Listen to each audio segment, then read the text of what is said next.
Sejam bem-vindos ao Sudden do Contos Acabados.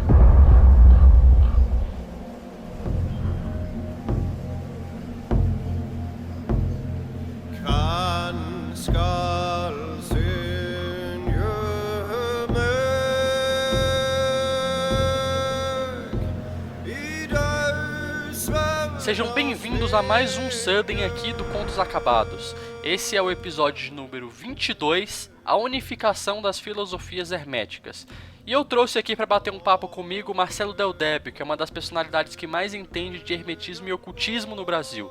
Então os links para acompanhar o trabalho dele vão estar na descrição. E neste episódio a gente discute bastante sobre cabala hermética, sobre tarô hermético, astrologia hermética e a unificação dessas três filosofias, surgindo ali na época da Golden Dawn e como que isso reflete no estudo de magia e de ocultismo nos dias de hoje.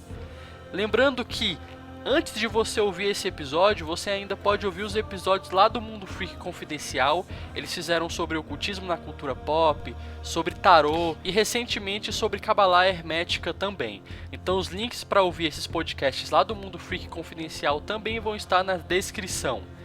Então é isso, esses são os recados de hoje. Vocês podem mandar mensagens lá no Facebook ou escrever comentários aqui na seção de comentários deste mesmo episódio. Peço também que vocês assinem o feed do podcast, adicione Contos Acabados ao seu agregador de podcasts, porque mais episódios como este aqui vão sair no decorrer do ano.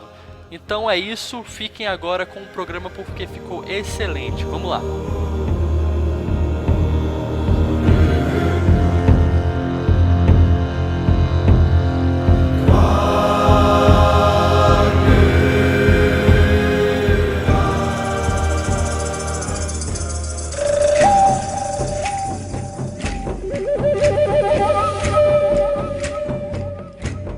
Meu nome é Marcelo Del Débio, eu sou arquiteto e minhas especializações são História da Arte e Semiótica.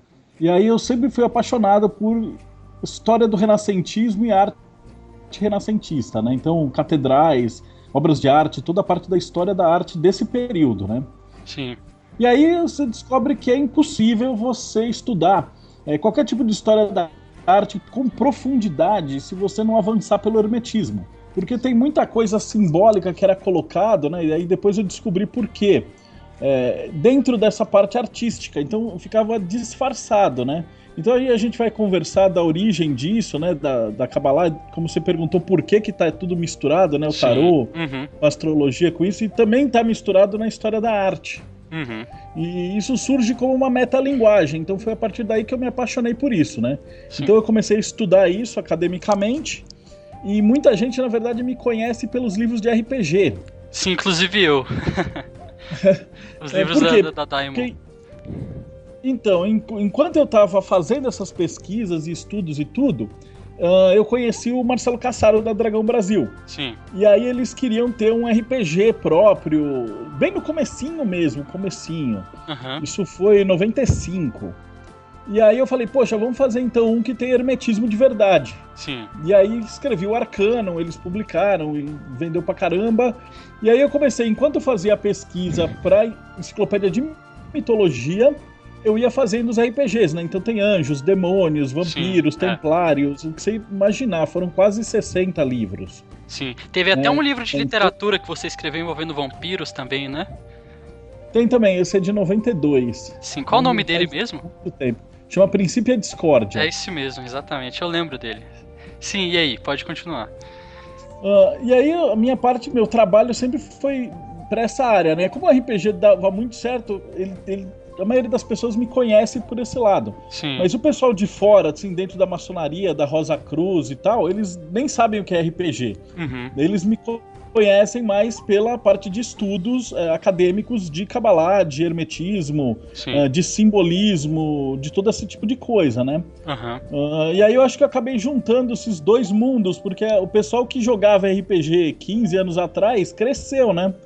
Então hoje os caras têm família e tal, e quem gostava dessa parte de esoterismo, de hermetismo, acabou chegando de novo em mim por outra via, né? Pela Rosa Cruz e pela maçonaria. Sim, exatamente. E estudos, né, pela internet em si, né? O cara começa a pesquisar e acaba caindo de novo, né, no Teoria da Conspiração. Sim. Você começou escrevendo, né, pro Sedentário, numa coluna. Esses posts que você fazia pelo Sedentário Hiperativo, eles iam pro seu blog também, né? Então muita gente conhece do blog, mas o seu trabalho já é feito desde antes, né, da internet? Isso, o do Sedentário foi o seguinte, eu tava dando uma palestra em Fortaleza, dentro do evento, acho que da Rosa Cruz, e aí o H-Beats, ele é curador da Bienal de Fortaleza. Sim. E da Bienal do Ceará, desculpa. E aí ele tava na palestra, e ele falou assim, pô, esse negócio que você tá falando de hermetismo e tal é mó barato, você não quer ter um blog? E aí eu lembro, acho que deve fazer uns 8 anos isso. Eu nem sabia o que era um blog, daí eu falei, beleza, o que é? Ele vai falar, pegar isso daí e escrever pra galera. E aí eu comecei a escrever pra ele, né, no Sedentário. Sim. E também arrebentou, foi das colunas mais lidas de lá. Sim. E aí eu acho que muita gente de lá acabou migrando também pro Teoria da Conspiração, né? Ele foi a base do Teoria da Conspiração. Exatamente,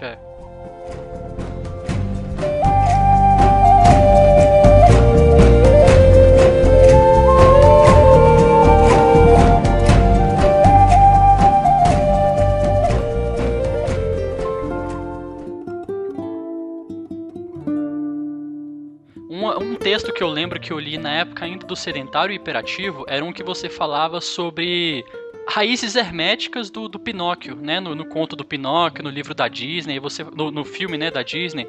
Aí você falava um pouco também sobre o fato do Disney ter umas influências um pouco herméticas também, que ele era Demolay, depois ele foi pra Rosa Cruz. Então, assim, eu acho que todo mundo, quando começa a ter contato, principalmente no Brasil hoje em dia, com essas filosofias, é por causa principalmente do seu blog hoje em dia. Apesar de terem outros, né, muito bons, o pessoal do Conversa Entre Adeptos tá aí também, mas principalmente no início foi por causa do Teoria da Conspiração. E uma coisa que aconteceu comigo e também com muitas pessoas, amigos meus, a gente conversava com eles e todo mundo tinha uma coisa na cabeça, que era, caramba, como que tudo está interligado? Porque no Teoria da Conspiração, no seu blog, você tem textos, por exemplo, sobre maçonaria, textos sobre a próprio Demolay, textos sobre alquimia, sobre xamanismo, e de certa forma, mesmo sendo textos separados, todos eles parecem que tinham um fio interconectando todos esses assuntos. Então, como é pra você tudo isso tá interligado? O que você acha que faz com que todos esses assuntos estejam interligados? Eles falam da mesma coisa mesmo? Eles falam da mesma coisa em todos. Inclusive, você mencionou da Ordem Demolay, as 7 luzes, elas vêm diretamente dos planetas. Sim. Então, veio direto da Kabbalah. O próprio Pinóquio, por que ele é ocultista? Você fala, não é o Pinóquio que é ocultista. O autor do conto era maçom. Sim. Então o conto, ele traz esses ensinamentos cabalísticos herméticos na forma de uma narrativa, né? E não é só o Pinóquio. Se você pegar a Branca de Neve, João Pé de Feijão, os Três Porquinhos, quase todos os contos, Cinderela, os contos medievais, eles bebem dessa fonte simbólica, né? Sim. E os contos novos, né? Senhor dos Anéis, Star Wars, Harry Potter, todos esses grandes narrativas épicas, eles seguem a mesma estrutura. Sim, exatamente. Que é interessante quando... você até mencionou num dessas entrevistas, desses podcasts, o fato daquele monomito, né, pesquisado pelo Joseph Campbell, ter muita ligação com a subida da Árvore da Vida, né, o caminho da serpente. Ele é totalmente conectado. Eu sempre brinco nas palestras que se o Campbell tivesse entrado na maçonaria ou na Rosa Cruz, ele ia pirar. Com certeza, ele conseguiu ir até um determinado ponto e ficou faltando um estalo final para ele, que era justamente o hermetismo. Sim. Então ele vai pela toda a base da mitologia, mas isso está intrinsecamente conectado dentro das filosofias e das religiões também, né?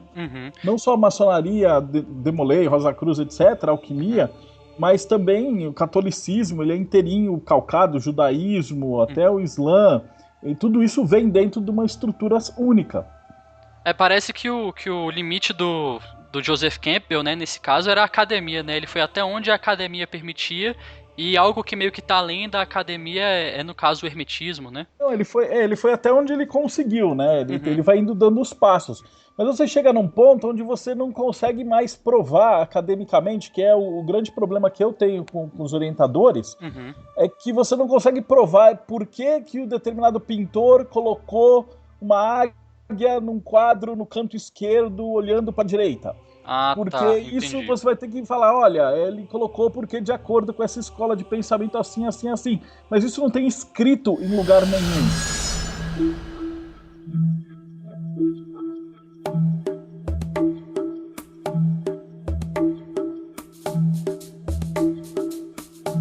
Entendeu? Isso é puramente dedutivo. Eles falam assim, olha, é porque fulano disse. Mas em nenhum momento o autor deixou um manuscrito, deixou algum texto falando, olha, eu coloquei uma águia aqui olhando para a esquerda e tal, porque ela representa, etc, etc, etc. Sim. Então, como não tem isso, ele vira algo meramente especulativo do ponto de vista de academia. Você não pode bater o martelo. Então, o que a gente tenta fazer é, de repente, achar vários quadros de vários autores com a mesma escola e tentar perguntar, olha, por que vários desses autores colocam essas características dentro dos seus quadros, né? Sim. E aí a gente chega e fala, olha, na Kabbalah tem isso, isso e isso, né? Aí depois, quando a gente for entrar no detalhe, eu volto nesse assunto. Sim. Mas você tem esse ensinamento que está sendo desenhado aqui. E aí entra muito do tarô, né? Então, quando eu dou aula de simbolismo de tarô, geralmente eu coloco vários quadros do renascentismo e de até antes, né? Estátuas até do período helenístico que já tinham características que aparecem no tarô, lá por volta de 1500. Essas filosofias, né, que envolvem, principalmente a filosofia hermética, que está meio que em volta do tarô e da astrologia e da cabala, da alquimia, todas elas a gente percebe hoje nitidamente, né, principalmente por causa dos textos, de muita informação que a gente tem, que elas estão todas interligadas. Você diria que sempre foi assim, que essas coisas sempre estiveram interligadas, ou foi alguma coisa que meio que veio sendo descoberta ou organizada depois da Golden Dawn, quando a Golden Dawn estava fazendo essas correlações? Não, isso é recente. Se você levar em consideração a história do mundo, isso é bastante recente. Porque a imensa maioria desses estudos ficavam fechados mesmo, herméticos. Então esses núcleos, esses grupos, eles não se comunicavam, né? Um exemplo bem clássico disso é que ao longo do mundo você tem o ritual maçônico. Existem mais de 250 ritos diferentes da maçonaria e todos eles são muito parecidos. Mas cada núcleo maçônico isolado tinha certas características que bebiam uma parte de uma raiz e uma parte do lugar cultural de onde eles estavam. Então você tem ainda, dentro dessa ideia central da alquimia, você tem muitas ordens que transitam ali ao redor dessa árvore principal, né? Então você ainda tem também, por exemplo, ordem de jardineiro, as ordens de alquimista, tem ordem que trabalha com a carbonária. Então, todas essas qualidades, né, todos esses grupos, cada um deles buscou, de acordo com os símbolos que tinham em volta, traduzir isso para uma história, né? E quem trabalhou muito com isso em histórias, mesmo em narrativas, tanto como os irmãos Grimm, também buscaram nesses símbolos maneira de colocar essa história central de uma maneira que pudesse ser passado para frente. Vamos então começar a explicar por quê, né? Da onde que veio isso, né?